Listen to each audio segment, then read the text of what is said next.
Hey, good afternoon, everybody. Happy Thursday. How's everybody doing on this, what seems to be a kind of bright, sunny day here in New Hampshire? Um, Halfway through this month, pretty excited for MSP GeekCon coming up next week.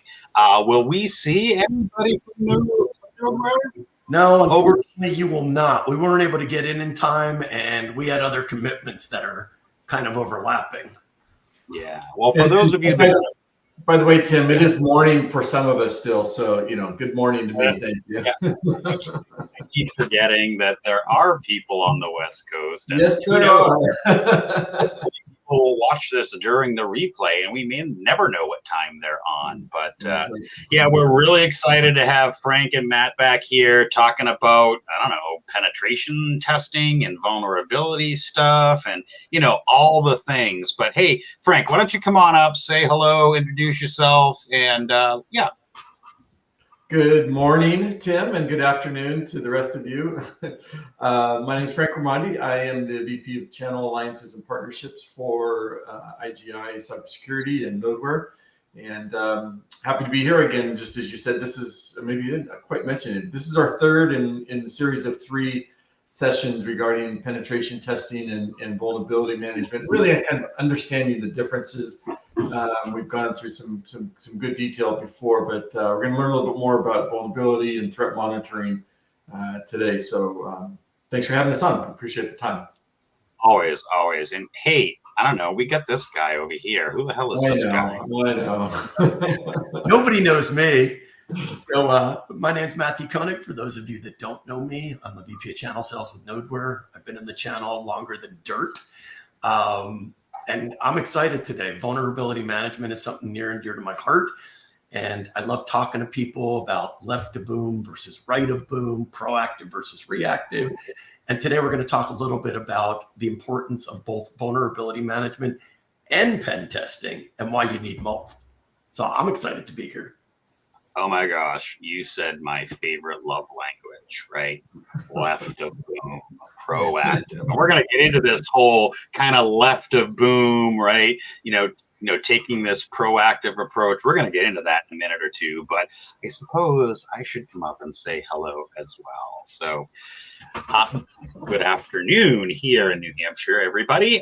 Tim Golden, founder and CEO of Compliance Scorecard, where we help you keep your risk in check by providing the compliance scorecards so that you as an MSP can have the risk conversation with your customers. We're, like I said, really excited to have, make sure I'm clicking the right buttons. There we go. All right. Wow. So we're going to probably do a little recap, right? Frank, kind of talking about, how did we get there? Where did we come from? You want to talk briefly about this, Frank?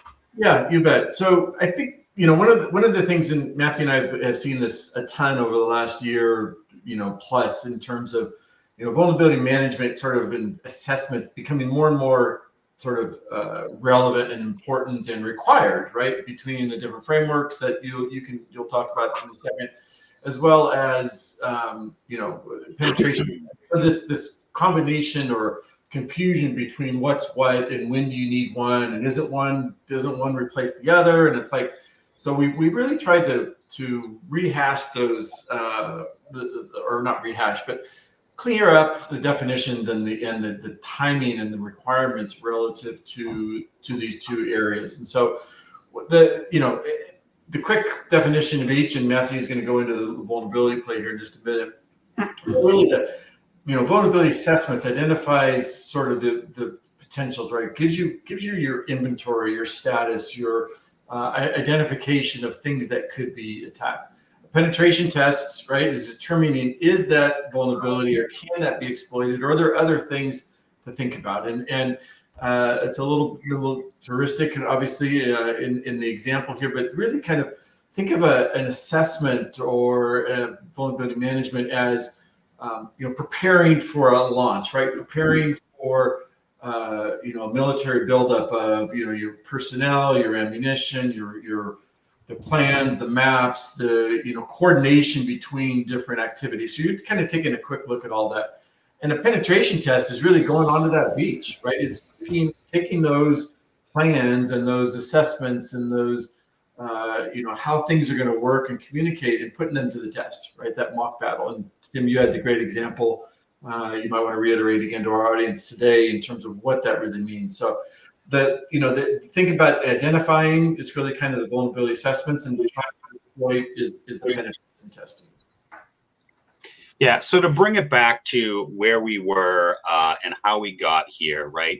In the first session, we talked a lot a bit about defining what is a vulnerability assessment and what is a penetration test or assessment.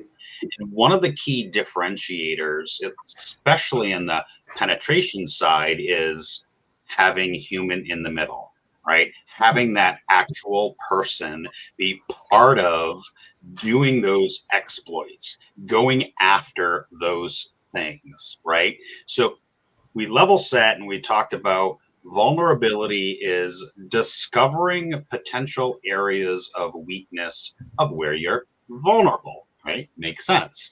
And then taking a penetration organization, not just with, some automated tools, but actually having human powered things, looking at those vulnerabilities and other stuff, and trying to actively, as it says here on the slide, as it says here on the slide, there we go, actively trying to exploit the vulnerabilities that are found, right? And so level setting, vulnerability management, discovering those CVEs, those, EPSSs, discovering those areas of weakness, and then having a human powered way to exploit, right? See right here, exploit those weaknesses, right? And so I think the other piece in that, and Matthew, I'll let you can say the other thing that it's not one or the other, right? This is really a concerted combination effort that for most companies going forward is going to be that requirement, right? You do your pen test to show that you've tried and you're active, but the vulnerability assessments and management is the ongoing, proactive look at things. So Matthew, you want to chime in a little bit? Yeah, I mean, the way I always look at it is, especially with compliance frameworks and everything like that, they want you to plan, right? So think of it going back to your military example, right? You want to get to point A and you need to rescue someone. So you're going to put together a plan to the best of your abilities. But then you're going to actually go and practice breaking into that building, practice going and doing that stuff. That's the difference, because I have a lot of people that say, well, I'll just do a pen test. Well, guess what? Then you got to go backwards and fix everything anyway. How about if over time, while you have the time, you fix things along the way to make sure when you get to that pen test, everything works and you can just move on with your life. I mean, that's the reality. You don't go into battle, get shot, get blown up, and then come back and go, well, crap, that didn't work. Maybe we need to do something different. You plan ahead of time. You make sure that there's as many holes plugged as humanly possible, and then you test it. So I think a lot of people need to understand that you need both. One does not override the other in either direction. Good point. And back to that kind of whole, military, because, I always like to talk shop sometimes, right? So, in some of our previous sessions, we made this analogy, right? Here we are, we're on our joint readiness solution. We've got, the forces lined up. We have our foxholes dug. We're entrenched, defending our field of fire while the enemy is coming towards us, right? And this is where, like, on one side of in that foxhole, you have vulnerability management. On the other side, you have penetration management, building out that field of fire, right? And if anybody knows anything about military, like that is the kill zone, right? And you want to make sure you have that coverage in that field of fire. Well, they discovered a vulnerability, meaning our foxholes were too far apart, meaning that kill zone was way beyond, i.e., the DMZ or the first line of defense was way beyond that, rather than kind of in the center where it should be. And they were able to find, hey, they're too far apart, which means their field of fire was very narrow, and they could get through that very easily, and then opened up that entire area for all those bad actors to come in, right? And so as an MSP, I know I'm talking a lot of military terms, but doing the vulnerability management, discovering those areas that you're vulnerable in, and bringing in that field of fire so you can actually have that kill zone, actually have actionable things powered then by humans to make sure that you're having your defenses in place, i.e. penetration test. Yeah, So, I mean, and look, cybersecurity is a war, whether we like it or not. You know, I hate to liken it to that because people don't usually like to talk about war, especially with everything going on in the world right now. But the reality is you have bad people coming after good people on a regular basis. And fortunately or unfortunately, we've chosen to it be our job to protect them. And therefore, if we're going to do that, we should at least do the best job we possibly can. I mean, and I'm going to completely off script and not with your knowledge, give you a little bit of plug. Hey, guess what? Once you figure out something that works, shouldn't you document it? You think? I'm just saying, once you realize this plan works for this kind of situation, shouldn't you go back and document that so you have that the next time you need to do something like that? Yeah, Matt, I'd actually take that a step further and say, how about, MSPs spend a lot of time being reactive, right? Oh my gosh, we recognized that our foxholes were too far apart after everybody in the foxhole got shot with paintballs. So how about being a little bit more proactive and actually studying and documenting and looking at those things and shifting the focus left, right? And being that sort of whole, oh, wait a minute, proactive, right? And thinking about, as a government contractor, when I was at our MSP, one of the first things that I did was document everything that we're doing. Not only did that discover areas of weakness, but it also made us more defensible, right? It actually put us in this proactive, defensible approach that we could look at things analytically and say, we probably need to move those foxholes closer together because all the other research says they need to be X number of feet apart so you have optimal field of fire, right? And so a lot of MSPs think of this is so much work. Oh my God, I don't have time to do all this. Well, a couple of things that I want to make sure we say to that. One, if you do it, you're cutting down ridiculously on the time for the future that you have to do this again, right? In the beginning, it might be a pain, but you're creating repeatable processes that will make this a million times quicker as you move forward. And the second thing is compliance frameworks, insurance companies are now starting to require this. Why not get ahead of the game? Why not put something in place that as you bring on new customers or as you continue to roll out to current customers, you have a way to do it easily, effectively, and you don't have to make it up each time. Exactly. I was just about to say, the whole idea of, where the heck did it go? Oh, yeah, right here. Write once, use many, right? That's that operational efficiency, right? So document what you're doing, right? Always iterate, always change management, always improve, but write it once and use it many. That's where you gain those efficiencies, right? So, hey, let's just dive into a little bit of our slides here, talking about, we did define this, but I want to, give Matthew an opportunity to kind of dig a little deeper. Sure. I mean, the reality is, like we talked about, left a boom, right a boom. There's a great conference called Right a Boom, and I really love it. And, I love the topics and everything. But I think also some of the problems that MSPs run into is I'm defining on a regular basis what the difference between vulnerability management, pen testing, and EDR, XDR, something DR is. So I wanted to make sure I put this up here. And for some MSPs, it might be a duh. But I'm finding for a lot of MSPs, they might need a little bit of guidance, which is vulnerability management is to proactively identify, classify, and remediate vulnerabilities within the entire infrastructure, right? It's part of a critical cybersecurity strategy. Because if you react all the time, that means crap's hitting the fan.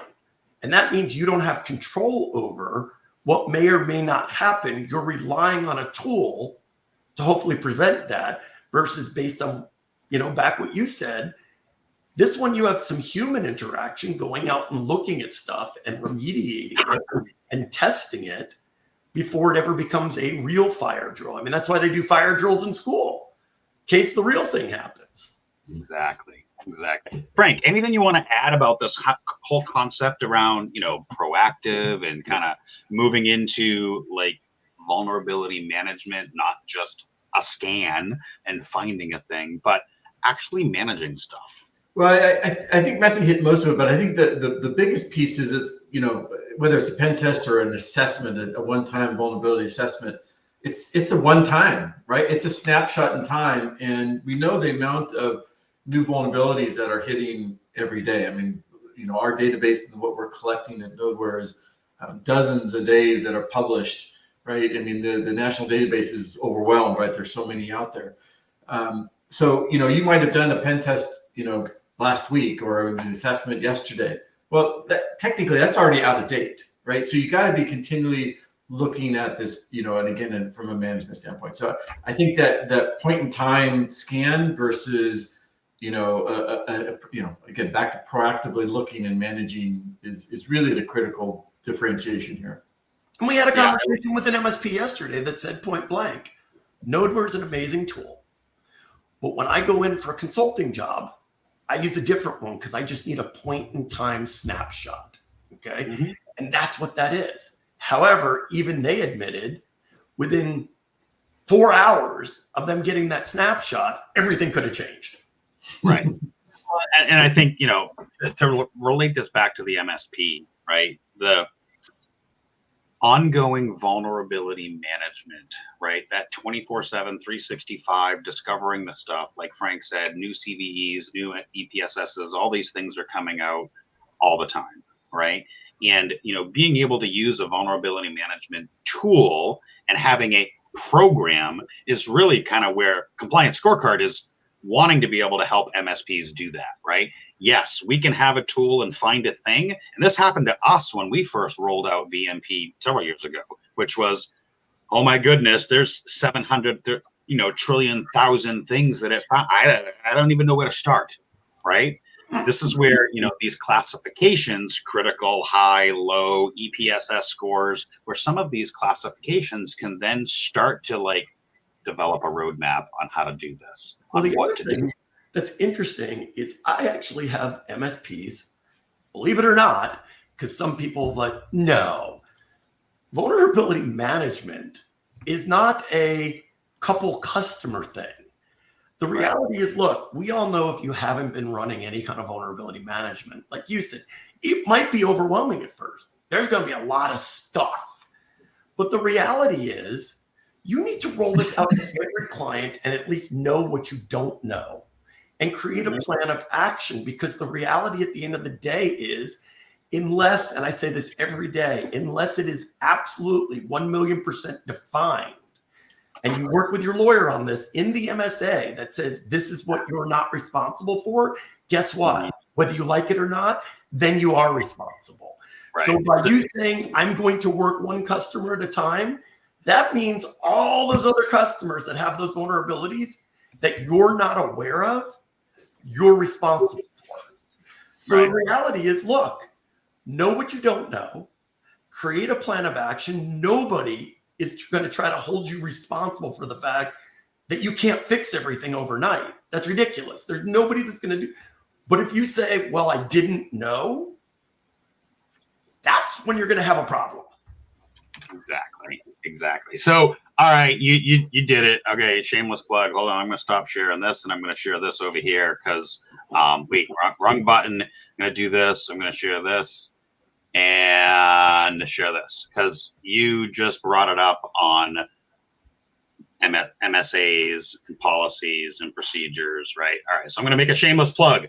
Coming up this weekend at MSP GeekCon, Bob Brian Blakely and myself are actually going to run through the whole process of starting with an MSA, building out a service catalog, the whole thing, starting with this is where you start with an MSA. This is where you end with policies and procedures, even more so that we're going to kind of dive deeper into building out an actual policy, which leads into what we were just talking about a few minutes ago, which was, oh, hold on, wrong share again. Darn it all. You'll get there. Which leads us into this. Yay, I got it. So we talked about this a few minutes ago, left of boom, right of boom, and a proactive approach. Now, I'm going to let Matt dive in here in a second, but I want to say a couple things.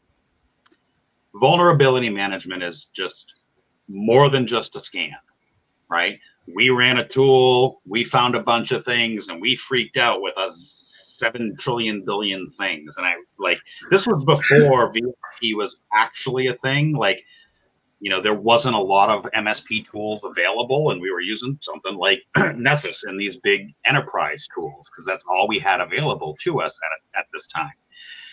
We found all the stuff, and I had no idea what to do with it, and nor did that enterprise tool, by the way. Wasn't just Nessus. I'm not throwing them out of the bus. We talked to a couple of different organizations about what do we do. I had to actually develop from scratch, because you couldn't Google templates way back in the day, an entire vulnerability management plan, right? Which started with, these are the criticals, minimum, high. This is our SLA. This is our agreement on what we're going to do with the criticals all the way down to the lows, and develop a roadmap and develop a plan to say, this is how we deal with it. And now, if you look at things like CISA and other entities, they want that stuff. They need that stuff. They're asking for that stuff. And so starting with solid documentation from your MSA all the way through your vulnerability management policy, you're going to have that shift left. You're going to have that, proactive approach. All right, I'm going to give Matt an opportunity to talk a little bit about this as well. Sure. I mean, it comes down to this. Don't take this as we're telling you vulnerability management is the only thing you need. If you have vulnerability management, you're good. Not what we're saying. We're saying that left of boom, proactive, is just as critical as right of boom. You need to do your best to plan, alleviate, manage, but no one's saying that you don't need to protect in case something does slip through. So don't think it's one or the other. It's both. Okay. You need both to have a comprehensive security strategy. And throughout the next few slides that we're going to talk about, look, I work for Nodeware. It's an amazing tool, but I don't care.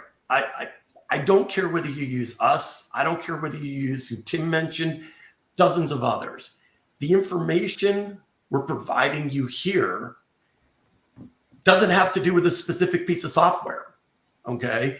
It has to do with you doing what's best for you and your customers to protect them on an ongoing basis. Exactly. And so let's kind of regroup. We're almost at the half-hour mark. Let me throw this up here because we do have some people listening, right? So for those in our listening audience, what questions do you have so far about this mindset of building a left of boom strategy around your vulnerability management program? Feel free to jump in on the comments. We'll pull those up and try to answer them live along the way. We mentioned just a second ago this whole thing around best practices, right? And a little bit about how do we go about dealing with it? I'm going to actually do it this way so people can see some of these best practices. You want to chat a little bit about this, Matthew or Frank? Sure. I mean, the reality is you have to know what you don't know. You have to find every device that's in the environment. That could be internal, remote, IoT devices. If it's got an IP address, it is possibly a risk and you need to know it's there at least. What you do with that is absolutely your choice. Mysticata, as they say. I love the scan the network, find the things that are plugged in. And I know this is specific to vulnerability management, but don't forget the humans. Don't forget the cloud. Don't forget the cloud-based services. Yep. Don't forget the building access control and facility management and the video cameras and all of that stuff. This goes way beyond just your laptop, desktop, and server. So, and you have to have the infrastructure, right? The routers, the switches. That's why I said anything with an IP address you have to bring down. But to your point, when you get back into pen testing, you're talking about physical controls as well, not just the technological, right? And there are administrative controls such as, can I use my badge to get in the door somewhere? Can I deliver a pizza and walk upstairs somewhere?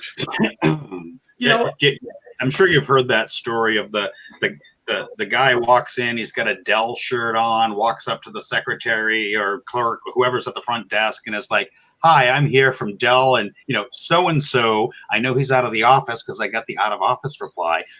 So-and-so IT manager's not here, but he asked me to come in and check on the server," and walked into the server room and left with the server. I'm sure we've all heard that story before, right?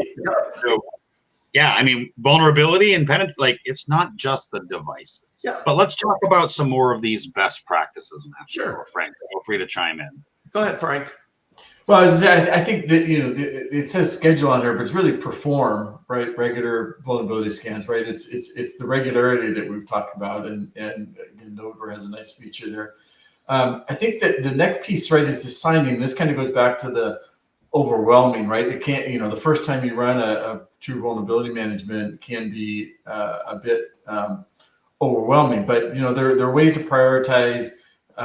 You got to look at the next step down is it's look at all the results, right, and being able to go in and get alerted, which is important, and then give the IT teams the right sort of training and to a certain extent it's the prioritization skills. But Matthew, you've kind of been working this a little bit more. What else did I miss in there?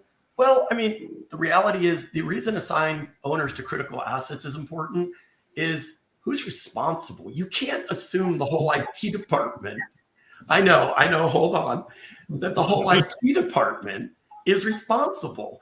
You have to know who's responsible for what in order to manage this effectively. Otherwise, it's a free-for-all.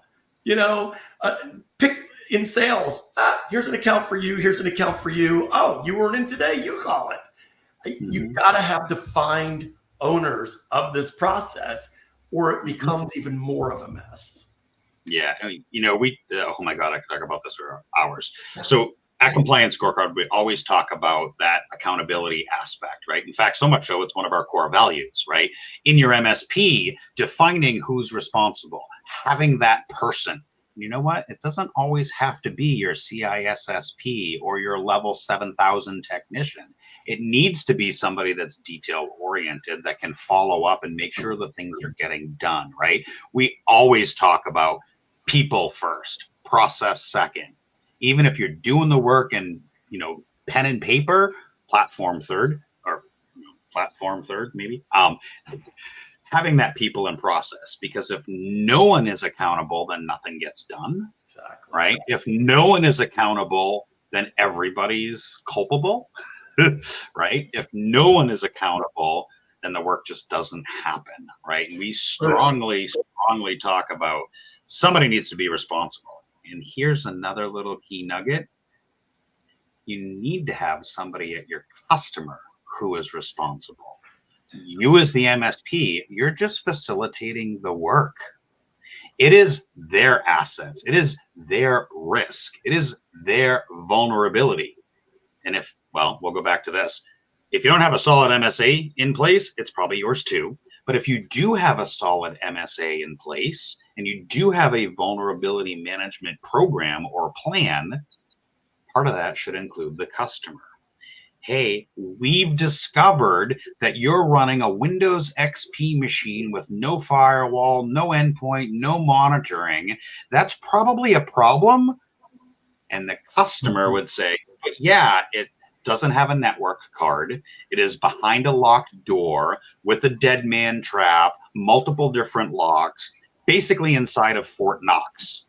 Oh, okay. It's probably, well, how do we discover if it didn't have a network card? Yeah, I get that faux pas, but you get the idea. Like, we discovered something wicked vulnerable, and having the customer in the conversation to be able to say, yeah, we know that's a risk. Thank you for pointing it out. We're well aware of it. We're doing all these other things to protect it. Well, I'll give you an Right? example. A couple of weeks ago, I had an MSP call me because, as I said, we pull down everything, right? So they know what they don't know. And to your point, now that I know, I can continue down to the people route, to the cloud route, everything else. But first, you need to know what exists. What was interesting is they came back to me. They're like, I got a story for you. I'm like, okay, can't wait. We did a discovery, right? We went in, we placed nodes in, and as I said, doesn't matter who. We placed an asset inventory tool in, or asset control tool, brought back everything. We found 6 IP cameras. I'm like, okay, it's supposed to. Inward facing. CEO didn't know they were there, doesn't know what they're recording, and has no idea where the recording is going to. Said basically sold my entire service just on that one thing. But I mean, to your point, how scary is that? Happened to us at a local gym, right? Because, you know, they had cameras because, well, whatever, you know, kind of a bad area town. I won't get on all the gory details, but, you know, as their IT professional, and I went in and I'm doing my assessment, I'm determining what they have and where is it and blah, blah, blah, blah, blah. Like, there's some weird devices here that I'm not quite sure what they are. And, you know, through analysis, determined that they were, you know, IP-based cameras, and they were pointing in spots they probably shouldn't have been pointing in, and the owner knew nothing about them. And in talking with the staff, one of the staff member was like, oh yeah, you know, somebody complained that their stuff got stolen out of their locker. So I went to Home Cheapo and got a camera and put it in the locker room so we can monitor people stealing stuff out of lockers. What? Yeah. However, it's wide angle and sees the showers also. Okay. So, I mean, this stuff happens. You can't make this stuff up. But I think, you know, well, I was saying, the other piece I would add that I think is really critical here, right? We're talking about things that are somewhat obvious that probably we don't know about, but, you know, like the cameras, right? Or, you know, somebody brings in their printer, right? And so there's a lot of other devices that we're used that we need to be looking at, both internally, right, in a physical network or in a wireless network, but also the, you know, remote workers. Like Matthew and I travel quite a bit, right? If we were waiting to get into the office to have a scan on our systems, it would take, you know, it wouldn't happen, or it wouldn't happen very often. So the other sort of mentality I think we need to think about here, and can particularly against compared to older varieties, or even some of the current vulnerability management tools out there, you need to look at, you know, what's on the network, where your employees are, right? They're all remote, or, you know, a lot of 4 days out of the week, 3 days out of the week, people are remote. So you need to have their systems monitored, and you need to have their external facing and their websites sort of added in that mix. So there's really kind of a trifecta of elements that need to be monitored and proactively monitored. Yep. You know, something that comes up pretty frequently, right? You know, our audience obviously is MSPs, right? And we hear this a lot. Why should our clients care? I mean, we did give you the extreme example of finding cameras inside a locker room. You know, that's probably way too extreme. But why should they care, Matthew? Well, I mean, the reality at the end of the day is, again, this goes back to your documentation.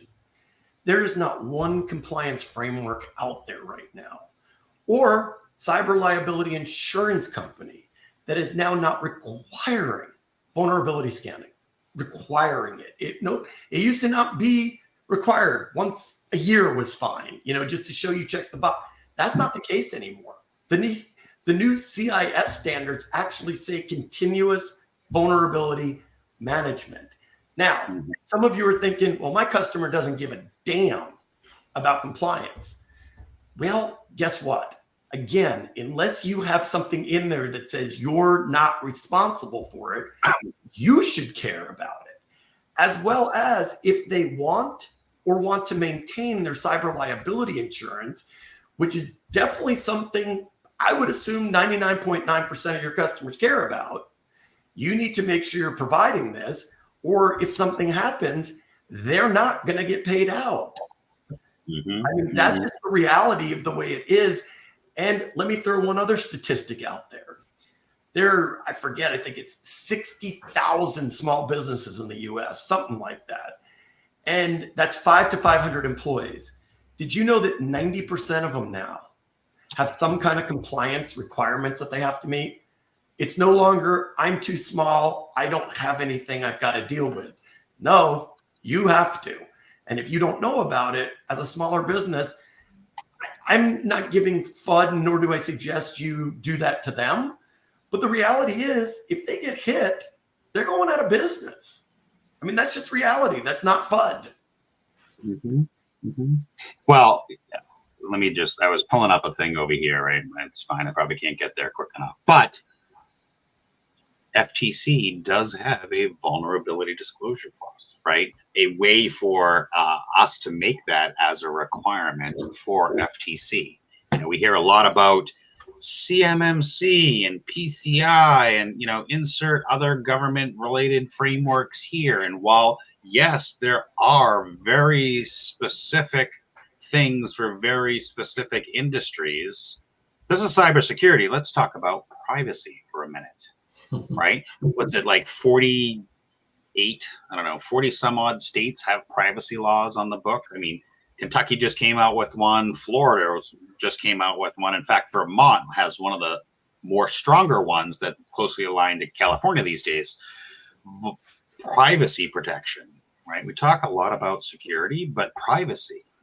Well, if you're storing Excel documents with PHI or even email addresses on your machine, and that machine gets and has an incident, and those documents that have all that private information, you've now nailed probably most every state on a privacy violation. And right? Nowadays, with those new ones, it's not if you'll get fined anymore. It's not like HIPAA that they may or may not. No. You're required to report it, and you will get fined some amount of money. Now, it depends on the size. It depends on the number of records. It depends on a lot of things. But you will get fined. And, oh, by the way, it goes back to an objection MSPs tell me their clients give them all the time, which is, I'm too small for anybody to care, or I've never heard about another client my size getting breached. States are about to fix that. There's a registry where you have to say, I got breached and here's what happens. And it goes onto a public record. So guess what? That objection is now officially out the window because anybody can go there and look and say, oh, yeah, I don't want to do business with them. Yep, against Fortnite, right? So I don't know who Bollywood Clips is, but hello. Thanks for joining. So kind of bringing it back, right? This whole concept of required, this whole concept of why should my customers care? Us as the cybersecurity professionals, as the technical expert in these fields, should be having these proactive conversations with our customer, right?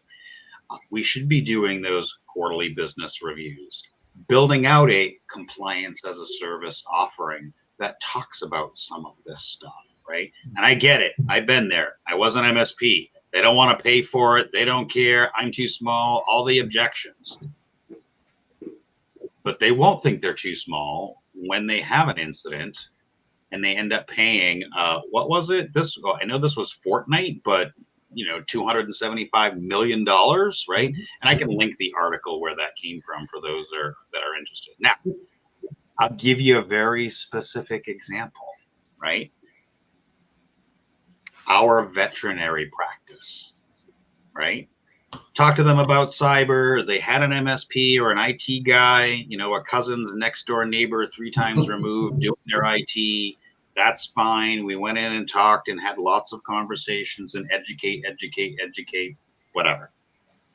They have an IT guy. They have a person. They have a, you know, they got a guy. Okay. Well, they ended up having a ransomware event. Everything that this 30-year veterinary practice, family owned for 3 generations, gone, encrypted, no backups, nothing, no 2FA, like gone. Literally had to revert to paper and pen for weeks to maintain. And I fortunately, the key did come out, and I was able to help them recover. Now, I wasn't their IT guy. I was just, I just used them. And fortunately, the key did come out. I was able to help them recover the data, but they lost, months worth of work because I had to go to stupid Gmail and pen and paper or whatever to just be able to take care of pets. And so other things that when you say this doesn't happen, it literally happened to my small 30. One of the things I want to point out is, look, Mr. and Mrs. MSP out there, this may sound like fear, uncertainty, doubt. We're trying to scare you into doing stuff. Guess what? No, I don't care about scaring people. Okay. I don't even care if you buy my product in that respect.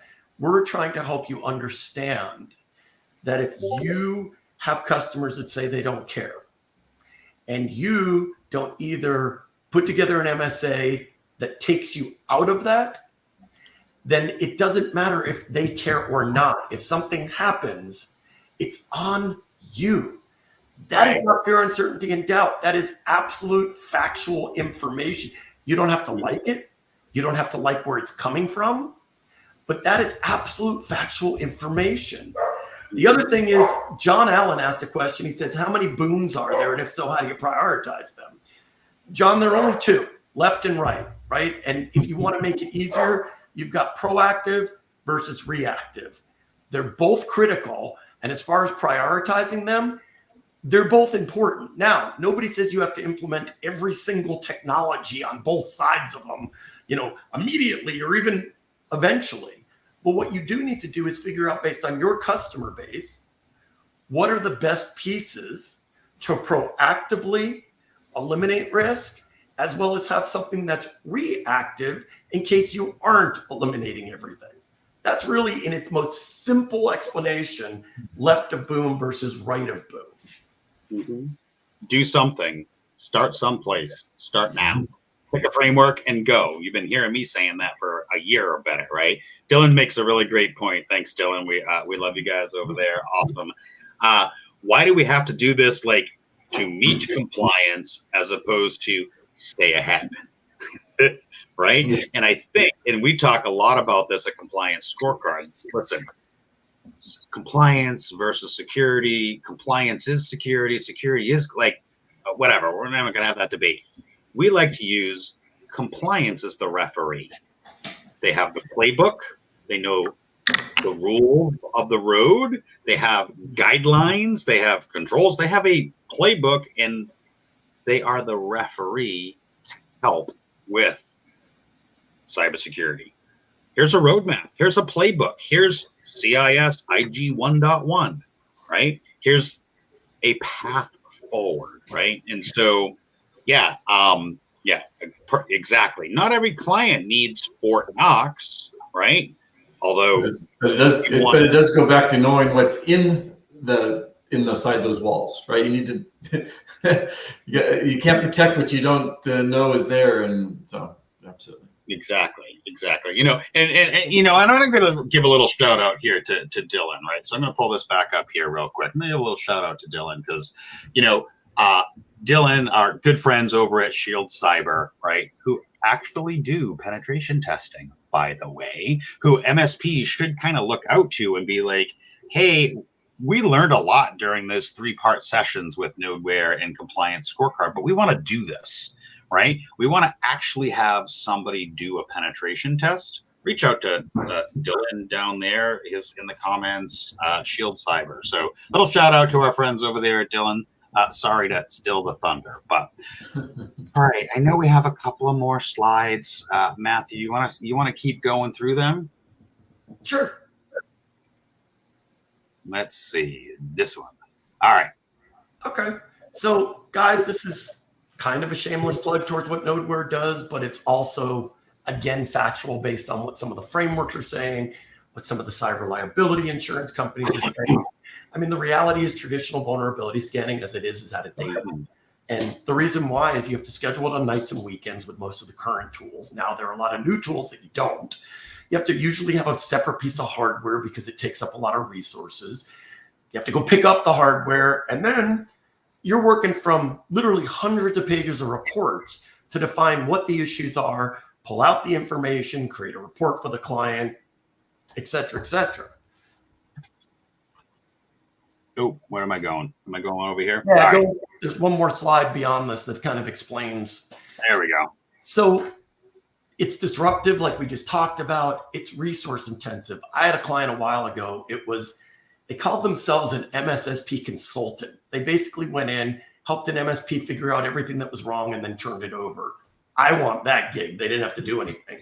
But on average, I'm told based on traditional tools, a scan with everything, with the box and picking it up and going through the report, it can take up to 5 hours. So we got on the phone with their CFO, and I asked their CFO, I'm like, don't give me fluff. If this person could be doing something else, and I said, let's use 4 hours, what would that savings be? They came back and said it was $25,000 a quarter that they could save by cutting that down significantly. It's also not effective. We just talked about this. Scanning once a month or once a quarter or once a year, it gives so much time for someone to get in and cause problems that you may never, ever find until it's too late.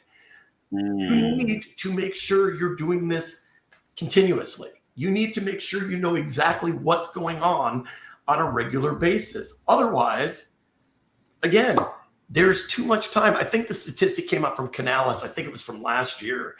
The average time somebody can spend in a network once they're in is 211 days. So if I can get in, I can hide from you for 211 days. Wow, that's a lot. 211 days. I want to talk about. So I just want to pull this up real quick. Pull my little highlighter over here. Right. Do this like $300 in terms of labor. Right. That's a kind of an interesting stat. Right. Let me just turn this back off and kind of go back over here because I want to talk about that. Right. I'm going to go back to having a vulnerability management program. Right. Having your SLAs, right? So you're doing the scanning, you're getting the data, you're identifying, oh my gosh, are critical, right? And I did a little post on this not too long ago from Datadog and a couple of other industry experts around this stuff and talked about, I think the actual stat was somewhere between 3 and 5% of vulnerabilities that are actually exploited or actively exploited. So what that tells me as an MSP, I got 1,000 things. I have 100 in my critical bucket. I'm going to look at maybe EPSS score and maybe do a couple of other things to determine, is this something I have to do today, right now?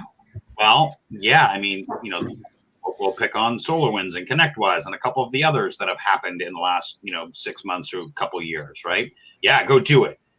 Raise the alarm bells and take care of the things.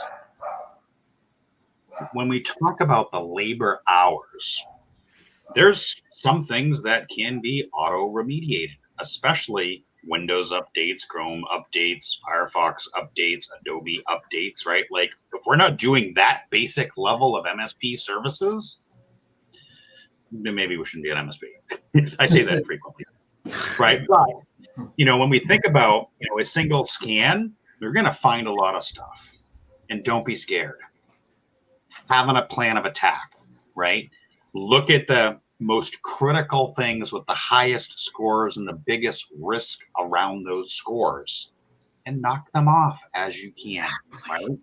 You don't have to, I say this all the time, you don't have to be 100% checkbox compliance, everything on day one. It is an iterative process. put the human in charge and say, go fix the client's risk. And by the way, we should probably fix our own risk first because we're the most vulnerable, right? Because we have all the access. By the way, that $300 figure was just to do the scan. It has nothing to do with remediation or any of the other stuff. I just wanted to be clear about that, because if someone looks at that and goes, it cost me a lot just to do the scan, get the information, and create the report. Exactly. And so, and there are tools like, I don't know, there might be, one or two tools that, we know about that can kind of do some of this, right? Might be. So, Nodeware can fix a lot of this, and I'm kind of biased, of course. But as I said, everything we've told you so far, whether it's Nodeware or something else, do something. Please do something proactive to take care of yourself and your customers. But how does Nodeware fix traditional vulnerability scanning? Well, it runs continuously in the background, 7/24. There's absolutely no network degradation. There's no planning needed because it's there. Once it's up and running, it's always there. It's not disruptive. Using a multi-tenant dashboard, you could see each of your customers on the screen at all times. You can see if any assets have critical vulnerabilities because a red triangle will appear. So you know, hey, there are criticals. So depending on how you deal with that, you can jump right into that. But you need fewer resources to find and manage those vulnerabilities. So it cuts down on that $300 per scan on top of the cost of the software. There's a really low acquisition cost. And why? Well, there's no on-site visits. There's no additional hardware. We provide you links to the remediation. So we're able to drive efficiency and time reduction in order for you to do this and do it ongoing as part of a process. And also, the information is never more than 24 hours old. So it means critical vulnerabilities are identified, managed, and remediated exponentially quicker, allowing you to protect your customers more effectively, allowing you to make sure you're protecting yourself more effectively in terms of things. And again, at the end of the day, if you're not doing this, I don't mean using Nodeware, I mean being able to get to those critical vulnerabilities quickly, then you're leaving too much time for someone to get in the network and for you to find out later there's a problem.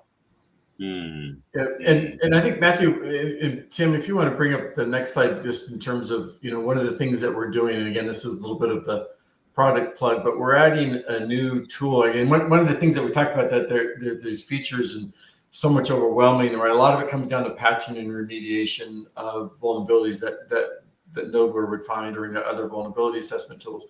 But we're adding this in the next few weeks. That'll be available for an MSP to be able to do the patching at their control, right, at their timing, not just automatic, but assisted patching that we can, again, cutting down on the time and the efficiency. That kind of back to Matthew's point of, the older tools aren't efficient, but we really think this is going to be a cool new piece to add into the mix for us. So, and let me be careful again and say, not automated. Automated blows shit up and breaks things. Assisted, it brings it up, tells you what's not patched, what the latest revs are. You pick them, and then you pick when you want the item to reboot. It is not automatic. Yeah, there's this whole debate, and I'm not just talking vulnerability or patching or whatever, right? With all the AI stuff, and we're not going down that road, with all the large language, generative AI, machine learning, with all of those things kind of being such on the forefront and top of mind, I hear from our prospects and our existing customers all the time, can't you just automate this? Can't you just have AI fix this for me? Can't you just large language this into it? And the reality is, you should probably never take the human out of a process. No. Where you can gain efficiencies in things that can actually be automated, yeah, I'm all for that. But I don't trust AI and LLM and generative things and that. I don't trust it right yet, right? I don't have enough confidence that they can actually work like us humans, applying logical thinking, business interruption thinking, business impact thinking into automating anything at this point, right? Don't get me wrong, I'm not a naysayer, but I am should LLM, generative AI, all those things be auto patching? I don't know, because you don't know the human on the other end of that computer that might be right in the middle of a very, important deliverable or a live stream or something, and kick them out or do something to interrupt their work day, right? So yes, things can be automated, especially patching of the operating system and browsers and some of those key, critical day-to-day things.